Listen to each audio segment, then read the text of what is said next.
Hello' guys, আমি আহিছোঁ এতিয়া পিকনিকলৈ। ছানডে আজি ছানডে অকণমান এনজয়টো কৰিব লাগে ন। এয়া আহিছোঁ আমি মুলুগাঁৱলৈ। ইমান ধুনীয়া জেগা, আপোনালোকে আহিব পাৰে দেই। পিকনিক খাবলৈ বহুত ভাল লাগে। বগৰী কণী কাৰণে পিয়াঞ্চিয়ে খাই আছে পূৰা।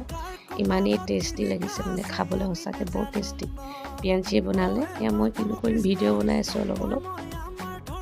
মই বনালোঁ মিক্সাৰ, আৰু এই হাজবেণ্ডে আৰু নিবাৰণদাই বনালে গাহৰি পুৰিলেও। তাৰপিছত মই অলপ অলপকৈ ভিডিঅ' বনাই আছোঁ। আজি মাতটো পূৰা ভাঙি আছে দেই, ভাল নালাগিব পাৰে শুনিবলৈ। এলাই গাহৰি, তাৰপিছত নাচিব নাপালোঁ। তাৰমানে সন্ধিয়া লাগিলে আমি ৰাস্তাতে পূৰা গান বজাই এনেকুৱা ডান্স কৰিলোঁ নহয়, মনটো মানে ভাল লাগি গ'ল।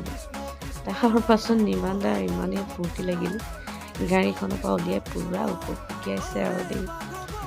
অলপ ভিডিঅ' বনাই থ'লোঁ, ভাল লাগিলে লাইক কৰিব।